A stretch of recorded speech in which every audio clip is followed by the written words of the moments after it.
Bienvenue dans cette vidéo où je vais t'apprendre à calculer des mesures d'angle dans un triangle rectangle à partir de la longueur de côté.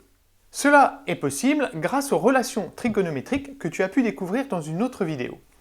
Avant de commencer, je te demande de me redonner les bonnes relations en associant les bonnes formules aux bonnes fonctions. À toi de jouer. Sans plus attendre, commençons donc par le premier exemple. Ce fameux triangle ABC qui est rectangle en B. Le côté AB mesure 4 cm et le côté AC mesure 5 cm. Je pense que tu serais capable de calculer la longueur du côté BC, mais ce n'est pas l'objet de cette vidéo. Ici, nous allons nous intéresser à calculer la mesure de l'angle A. Pour cela, je vais procéder exactement comme pour le calcul de longueur. La première étape va être de déterminer la formule que je dois choisir. Pour cela, je commence par me poser la question de l'angle que je cherche. Ici, c'est l'angle A. Maintenant, j'identifie les côtés que je connais. Ce sont les côtés AB et AC. Pourrais-tu me dire à quoi correspondent ces côtés? Est-ce que ce sont les côtés adjacents, le côté opposé ou l'hypoténuse? Ces côtés, je les identifie par rapport à l'angle A. Le côté AB, c'est le côté adjacent à l'angle A. Le côté AC, c'est l'hypoténuse. Alors, d'après toi, avec ces informations, quelle formule vais-je utiliser? Bien joué, j'utilise cosinus, puisqu'il y a côté adjacent et hypoténuse dans la formule. Ce qui me donne, pour le calcul de l'angle A, la rédaction suivante. Je me place dans le triangle ABC, qui est rectangle en B, et j'utilise cosinus. J'écris cosinus de l'angle A égale côté adjacent sur hypoténuse. Je commence toujours par donner la formule. Puis, je remplace par les côtés. Cosinus de l'angle A égale AB sur AC. Maintenant, je remplace par les longueurs que je connais. Cosinus de l'angle A égale 4 sur 5. Se pose maintenant la question de savoir comment nous allons faire pour trouver la mesure de l'angle A. En effet, ici, il ne s'agit pas de faire une quatrième proportionnelle, puisque nous ne connaissons pas la valeur de cosinus de l'angle A. Par contre, je te rappelle que nous avons vu que cosinus, c'était une fonction qui a un angle associé à un résultat. Or, ici, nous connaissons le résultat, c'est 4/5, et il faudrait retrouver l'angle. Et bien pour cela, il existe ce que l'on appelle une fonction inverse, que l'on peut écrire soit cosinus moins 1, soit arc cosinus. Et cette fonction, elle figure dans ta calculatrice, elle est préenregistrée. Je vais donc prendre ma calculatrice, et pour accéder à cette fonction, je dois d'abord appuyer sur la touche seconde. J'appuie donc sur la touche seconde, puis la touche cosinus. Normalement, ça s'affiche sur la calculatrice, soit cosinus moins 1, soit arc cosinus, comme ici. Puis, je tape 4/5. Je valide, et j'obtiens le résultat suivant. Le angle A mesure environ 36,9 degrés, que je peux arrondir au degré près à 37 degrés. J'ai donc trouvé la première mesure de l'angle, la mesure de l'angle A. Intéressons-nous maintenant au calcul de la mesure de l'angle C. Alors pour cela, normalement tu dois déjà savoir faire. Il suffirait d'utiliser la propriété mathématique qui nous dit que dans un triangle, la somme des angles fait 180 degrés. Mais comme le but de cette vidéo, c'est d'utiliser les relations trigonométriques, repartons pour un tour en utilisant les relations trigonométriques. Comme tout à l'heure, je commence par identifier l'angle que je cherche. Ici, il s'agit de l'angle C. J'identifie les côtés connus, comme tout à l'heure, c'est le côté AB et le côté AC. Peux-tu me dire si ces côtés correspondent au côté adjacent, côté opposé ou hypoténuse? Ok, par rapport à l'angle C, cette fois-ci, le côté AB, c'est le côté opposé à l'angle C. Le côté AC reste l'hypoténuse.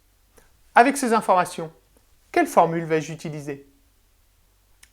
Là, j'utilise la fonction sinus, puisque j'ai côté opposé et hypoténuse. Je vais donc écrire, dans le triangle rectangle ABC, j'utilise le sinus. J'écris la formule, sinus de l'angle C égale côté opposé sur hypoténuse. Sinus de l'angle C égale AB sur AC. Puis je remplace par les longueurs. Sinus de l'angle C égale 4/5. À nouveau ici, pour trouver la mesure de l'angle C, je vais devoir utiliser la fonction inverse. je tape sur ma calculatrice seconde sinus pour afficher sinus moins 1 ou arcsinus. Puis je tape 4/5 et je valide. J'obtiens alors environ 53,1 degrés. Donc l'angle C mesure environ 53 degrés. Continuons avec d'autres exemples dans lesquels je vais te laisser un petit peu plus d'autonomie. Par exemple avec cette figure. Puis-je utiliser cosinus, sinus et tangente? Eh bien non, je ne peux pas utiliser les relations trigonométriques parce que le triangle n'est pas rectangle. Ce triangle EDF est un triangle isocèle en E. Alors, je pourrais d'ailleurs utiliser la réciproque du théorème de Pythagore qui me montrerait que ce triangle n'est pas rectangle. Passons donc tout de suite à un autre exemple avec cette figure.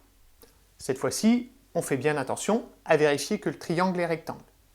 C'est bien le cas, il y a un angle droit au point J, donc je peux utiliser la trigonométrie. Nous cherchons à calculer la mesure de l'angle E. Pourrais-tu me dire quel est l'angle cherché et quels sont les deux côtés connus? Oui, l'angle cherché c'est l'angle E et nous connaissons le côté EJ et le côté TJ. Peux-tu me dire à quoi correspondent ces deux côtés? Côté adjacent, côté opposé ou hypoténuse? Alors le côté EJ c'est le côté adjacent à l'angle E et le côté TJ c'est le côté opposé à l'angle E. Avec ces informations, quelle formule va-t-on utiliser? Avec côté opposé et côté adjacent, c'est la tangente.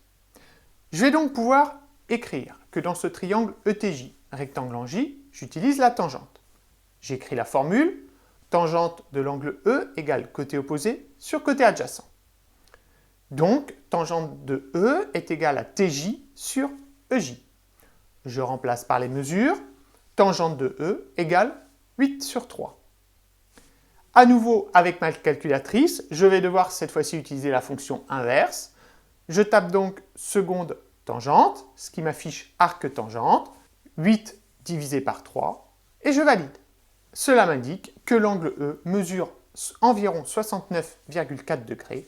Je peux arrondir à 69 degrés. Je pense qu'à l'issue de ces exemples où je t'ai accompagné, tu commences à bien comprendre la méthode de calcul. Tu as dû remarquer que la difficulté va être surtout dans l'utilisation de la calculatrice. Lorsque tu voulais calculer des longueurs, tu passais par une quatrième proportionnelle.